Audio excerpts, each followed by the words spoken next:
റെഫ്രിജറേറ്ററിലും ഫ്രീസറിലൊക്കെ വെച്ചിട്ടുള്ള ഭക്ഷണങ്ങൾ നമ്മൾ കഴിച്ചാൽ ഒത്തിരി ആരോഗ്യ പ്രശ്നങ്ങൾ ഉണ്ടാവുന്നുള്ള രീതിയിൽ ഒരുപാട് വീഡിയോകൾ നമ്മൾ കാണാറുണ്ട്. ഇതിൽ സത്യം ഉണ്ടോ എന്ന് ചോദിച്ചു കഴിഞ്ഞാൽ സത്യമുണ്ട്. പക്ഷെ നമുക്ക് പ്രോപ്പറായിട്ടുള്ള രീതിയിൽ ഇത് ഉപയോഗിക്കുകയാണെന്നുണ്ടെങ്കിൽ ഒരു തരത്തിലുള്ള ആരോഗ്യ പ്രശ്നങ്ങളും നമുക്കുണ്ടാവില്ല. സോ റെഫ്രിജറേറ്റർ യൂസ് ചെയ്യുന്ന സമയത്ത് കോമൺ ആയിട്ട് നമ്മൾ ശ്രദ്ധിക്കേണ്ട കാര്യങ്ങൾ എന്തൊക്കെയെന്ന് നോക്കിയാലോ. ഒന്നാമത്തത്, നോൺ വെജ് ആയിട്ടുള്ള ഫിഷ്, ചിക്കൻ, മീറ്റ്, പോർക്ക് പോലുള്ള സാധനങ്ങളൊക്കെ നമ്മൾ സ്റ്റോർ ചെയ്ത് വെക്കുന്ന സമയത്ത് നോർമലായിട്ട് തന്നെ നമുക്ക് മാസങ്ങളോളം നമുക്ക് ഫ്രീസറിനകത്ത് സൂക്ഷിച്ച് വെക്കാൻ പറ്റും.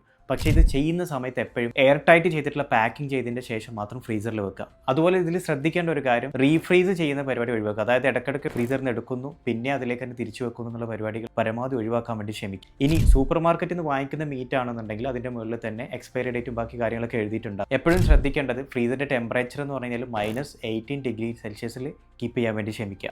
ഇനി കുക്ക് ചെയ്ത ഭക്ഷണങ്ങൾ നമ്മൾ പലപ്പോഴും റെഫ്രിജറേറ്ററിൽ വെക്കാറുണ്ട്. ഇത് ചെയ്യുന്ന സമയത്ത് ശ്രദ്ധിക്കേണ്ട കാര്യം, ഒന്ന്, ഫുഡ് നന്നായിട്ട് തണുത്തതിൻ്റെ ശേഷം, ചൂടൊക്കെ ആറിയതിൻ്റെ ശേഷം നന്നായിട്ട് കണ്ടെയ്നറിൽ പാക്ക് ചെയ്തതിൻ്റെ ശേഷം മാത്രം റെഫ്രിജറേറ്ററിൽ വെക്കാൻ വേണ്ടി ശ്രമിക്കുക. രണ്ടാമത്തത്, ഒരു സമയം എടുത്ത് ചൂടാക്കിയ സാധനം രണ്ടാമതും റെഫ്രിജറേറ്ററിൽ വെക്കാതിരിക്കാൻ വേണ്ടി പരമാവധി ശ്രമിക്കുക. അത് അൺഹെൽത്തിയാണ്. ഒരു മൂന്നാമത്തെ കാര്യം എന്ന് പറഞ്ഞു കഴിഞ്ഞാൽ ഫുഡ് സെപ്പറേഷനാണ്. ഇപ്പോൾ റോ ആയിട്ടുള്ള ഫുഡും കുക്ക് ചെയ്ത ഫുഡൊന്നും മിക്സ് ചെയ്തിട്ട് വെക്കാതിരിക്കുക. ഇന്ന് ഉച്ചയ്ക്ക് ഉണ്ടാക്കിയ സാധനവും രാവിലെ ഉണ്ടാക്കിയ സാധനവും കൂടെ മിക്സ് ചെയ്തിട്ടും വെക്കാതിരിക്കാൻ വേണ്ടി ശ്രമിക്കുക. റൈസ് പോലുള്ള ഐറ്റംസ് നമ്മൾ റെഫ്രിജറേറ്ററിൽ വെക്കുകയാണെന്നുണ്ടെങ്കിൽ 2 ദിവസത്തിൽ കൂടുതൽ വെക്കാതിരിക്കാൻ വേണ്ടി പരമാവധി ശ്രമിക്കുക. ഈ സൂപ്പ് അല്ലെങ്കിൽ നമ്മൾ കറികളൊക്കെ വെക്കുകയാണെങ്കിൽ ഇതേപോലെ തന്നെ 3 ദിവസത്തിൽ കൂടുതലായിട്ടൊരു സമയം വെക്കാതിരിക്കുന്നതാണ് നല്ലത്. അപ്പോൾ ഈ ഒരു ഇൻഫർമേഷൻ ഷെയർ ചെയ്യാൻ മറക്കണ്ട.